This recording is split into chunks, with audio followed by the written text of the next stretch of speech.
O'Shea's cool, right? I mean, O'Shea in the strength that the brother's an entertainer. Other than that, he ain't no gangster. Now, what about Ice Cube? Ice Cube was a great kid, just a nice kid. So Ice Cube wasn't gangbanging at all. No. You hearing about all this gangbanging stuff from someone that doesn't gangbang at all? Me up. Yeah? And who? Him and Ice Cube had a conversation. What Ice Cube told him was, listen, originally when we made this music, it was almost like a parody of the hood. And we didn't really expect it to go very far. You thought Ice Cube was a gangster.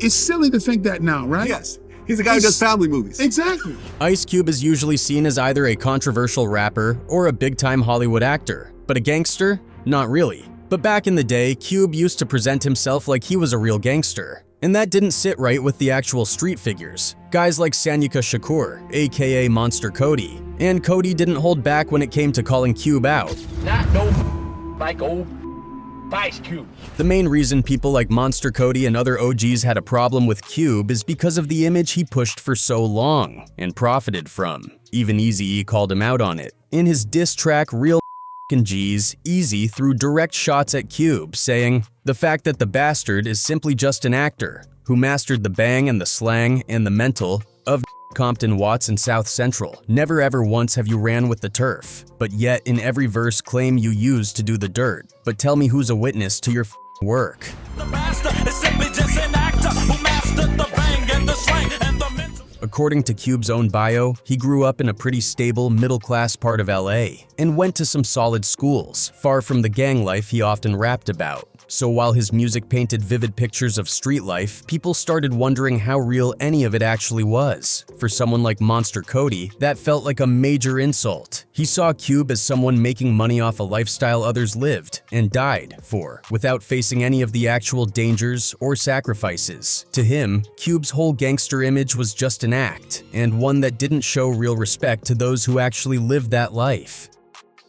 Ice Cube is not a Crip. He's not a Blood. He's not really a thug. He's an entertainer. Yeah, Cube's lyrics are intense and full of stories about struggle and survival, but in reality, he was focused on music early on and built a successful career away from the streets. He wasn't in the mix like the people he rapped about. And you gotta get that out your head. Because what he's talking about, he ain't living. And what I lived is what I'm talking about. Even now, Cube hasn't really let go of that image. Just look at his 2010 album, I Am the West. The cover shows him holding a gun, rocking a Dickie suit and Chuck Taylors, that classic gangsta look. But by then, Cube was already in his 50s, living comfortably with a career in Hollywood. A lot of people felt like he was holding on to a character that didn't really fit him anymore. Then there's the criticism that Cube hasn't done enough for the next wave of West Coast talent. He's always talking about how he paved the way. But rappers like J-Rock and Glasses Malone have said he hasn't really used his influence to support artists who actually come from the environments he raps about. At this point, the gap between Ice Cube's real life and the stuff he raps about is pretty wide. That whole gangsta persona feels more like a role he's stuck playing than something that actually reflects who he is today. And for a guy who built his rep on keeping it real, the whole act is starting to feel more like fiction than fact. Now, what about the Ice Cube? Ice Cube was a great kid, just a nice kid. So Ice Cube wasn't gangbanging at all. No. You hearing about all this gangbanging stuff from someone that doesn't gangbang at all? Me up. Yeah? And who? Some people think that Cube's gangsta image really started with his role as Doughboy in Boys in the Hood back in '91. It's like he got so deep into that character, the vibe stuck with him, and it still shows in how he presents himself today. People even compare it to Tupac, who many believe took on the thug persona after playing Bishop and Juice. The comparison gets even more interesting when you look at someone like J-Rock, who has a real reputation in the streets. And here's where things get kind of shady. At the Paid Dues Festival, it was Ice Cube who personally made the call to take J-Rock off the lineup. Murs, who organized the event, actually confirmed that it was Cube's decision. There was some fear on the part of other rappers that there might be something happening. He said, "When certain artists come and you have to provide a certain amount of security for them, and they are already in fear of what's going to happen and you invite the person they may be in fear fear of, then he might not perform and I can't have that. After Jay was pulled, Cube felt cool enough to mention him on stage. But let's be honest, would he have said anything if J-Rock was standing right there? What's frustrating for a lot of folks is that younger West Coast artists look up to Cube. They want him to help them break through. But unless you're one of his own kids, that support doesn't really seem to come. His sons, OMG and Doughboy, are pretty much the only ones Cube shares the spotlight with. And when they get on stage with him, what do they rap about? Sadly, it's the same kind of misogynistic and violent content Cube's been pushing since the late 80s. Doughboy, for example, drops lines like, "I keep a bad bee with a fat derriere, and you know that age fresher than a new pair." Cube and OMG jump in with stuff like, "She had to get a pimp, she couldn't make it on her own." It makes you wonder how Cube really views women, especially considering he's been married for decades. He even wrote a love song, Nothing Like LA, for his wife, who's been with him since 1989. You have to think, how does she feel about him passing this same controversial image down to their sons like it's something to be proud of? And here's the thing, despite having Cube as their dad, OMG and Doughboy haven't exactly made a big impact in the music world. They've got the connections, they've got the platform, but nothing they've dropped has really taken off. Now, a lot of people feel that Monster Kody calling out Ice Cube was totally justified, because unlike Cube, Cody actually lived that life. This man literally earned his nickname at just 13 years old after beating a man so badly that his face couldn't even be recognized. Where did Monster come from? The name? Yeah. Because America produced me, but the name came from a beating that I had given a guy, and the dude hit me in the face, and then we chased him and beat him and stomped him and disfigured him, and the pigs, police, was saying that whoever had did this to this cat was a monster. And that's not all. When the deadly war between the 8 Trey gangster Crips and the Rollin' 60s Crips broke out, Monster Kody played a major role and was responsible for a lot of killings. Do you have any idea how many people you've killed? No, I don't even know. But you remember doing it? Yeah, no doubt about it. I was engaged in a war, and the rules of engagement were kill or be killed, you know? That war had started over a girl. A fight between an 8 Trey recruit and someone from the 60s turned into gun violence, and the 8 Trey member ended up killing Tyrone, the younger brother of Big Rick, a well-known 60s member. In 1979, along with Chucky's arrest, was the start of the 8 Trey Rollin' 60s war. So I understand the whole thing was over a girl. Yes, sir. That changed everything. Neighborhoods that used to be cool with each other had to take sides, and old friends became enemies. Monster Kody was deep in the middle of the war. He shot and attacked dozens of Rollin' 60s members. It got so bad that a woman named Elisa Burks McKnight, who lost several nephews to the war, claimed that Monster Kody captured one of her nephews, chopped him up, and kept his arms as trophies, and he was only 16 at the time. Monster Kody did an interview, and he said that he brought somebody's arm. You mean to tell me that story is real? Yes, that was Jay Blake's arm. It was real. He did bring an arm back. They chopped him up and put him in front of Jefferson High School. Not long after, Cody was ambushed and shot 6 times by 3 adult Rollin' 60s members. He had been set up by some girls who were dating guys from his set. What probably saved his life was the fact that earlier that night he had been drinking cheap wine called Night Train and smoking PCP during a New Year's Eve celebration. Because he was so high, his body didn't go into shock after the shooting. While in the hospital, Cody said he had hallucinations where he saw the faces of everyone he had shot over the years and also saw his baby daughter. He survived and spent several weeks recovering. Meanwhile, his younger brother Kershawn, known as Lil Monster and also an 8 Trey, wanted revenge. On New Year's Day 1981, Kershawn and a few other young 8 Treys went on a shooting spree. Kershawn shot 2 teens at a party in the 60s neighborhood and later killed another teen in a drive-by. He was later arrested and sentenced to 5 years in juvenile detention for murder. While Cody was still in the hospital, the same people who shot him came back to try and finish the job. A nurse stepped in and saved his life, but once Cody was released, he didn't slow down. He went right back to attacking and killing Rollin 60s members. Monster Kody was a serious threat to the Rollin 60s, a true menace. But even his early years were rough, to say the least. Born in 1963, Cody grew up in an environment that was anything but nurturing. His parents, Ernest Scott and Bertie Canada, were originally from Houston, Texas.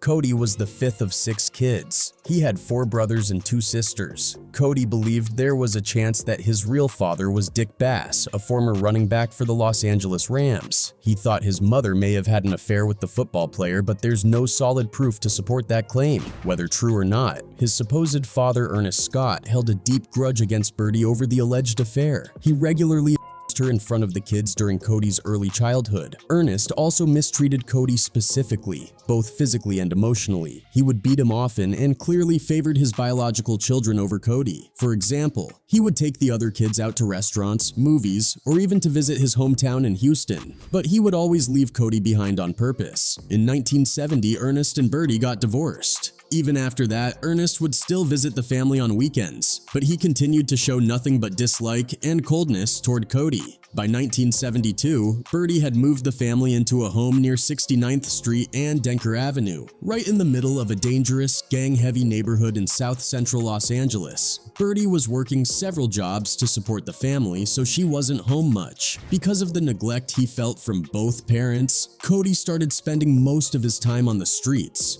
It was around then that he began hanging around with his neighbor, Stanley Tookie Williams, the leader of the West Side Crips. In his book Blue Rage, Black Redemption, Tookie recalled how Cody was always around, watching him and the other Crip members hang out, lift weights, and smoke PCP. They would talk about their fights and shootings while young Cody listened closely.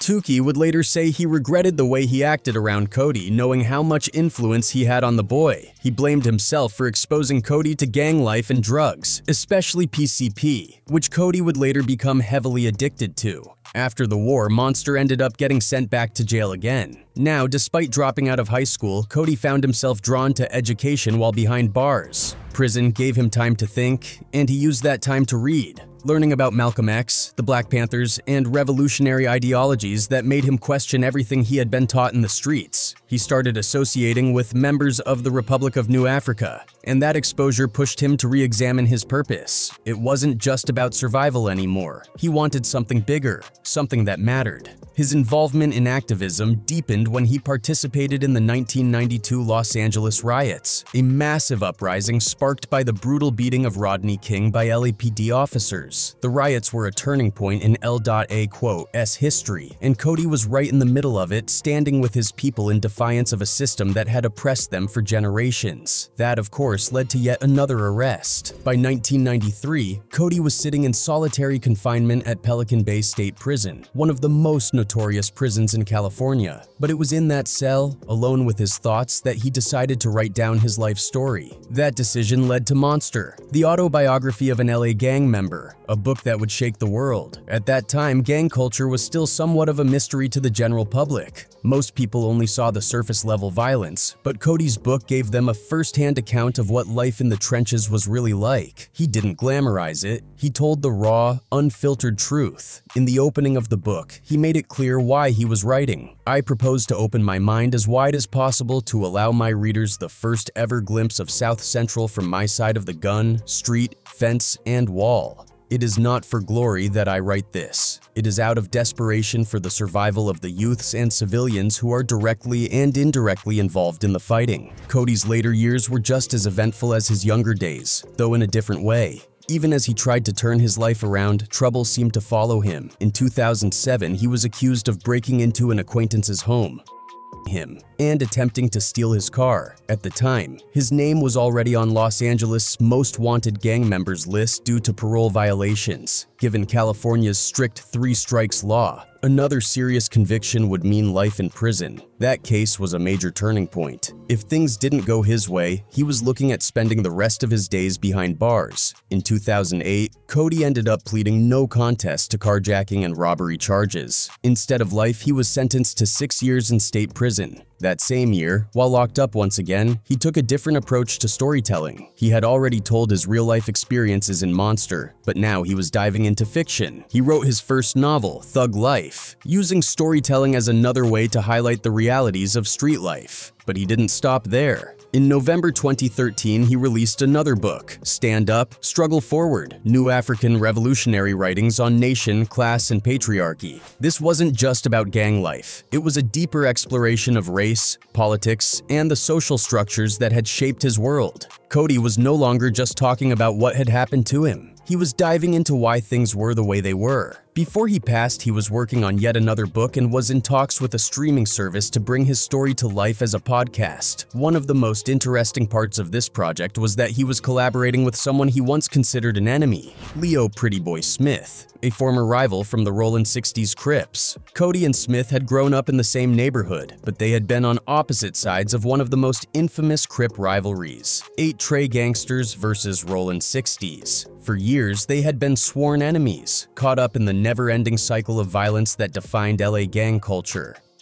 But things changed after Cody published Monster. Smith, like many others, saw the book as more than just a personal story. It was a wake-up call. The two men eventually squashed their beef and started working together, a testament to how much Cody had evolved. One of the people who helped bring Cody's story into the mainstream was Leon Bing, a former fashion model turned journalist. She had written a book called Do or Die, an in-depth look at LA gang life, and Cody was one of the people she featured. That exposure played a big role in making his story known outside of the streets. Bing saw a side of Cody that many didn't. She recalled organizing a toy drive at a local hospital while he was in prison, an effort to give back to the community despite his circumstances. She remembered him as an incredibly intelligent and well-read person, someone who was often misunderstood because of his reputation. He had been feared for so long that people didn't always see the depth of his mind. Fast forward, and Cody's story came to a tragic end. On June 7, 2021, he was found dead in a tent at an encampment near the San Luis River Trail in Oceanside, California.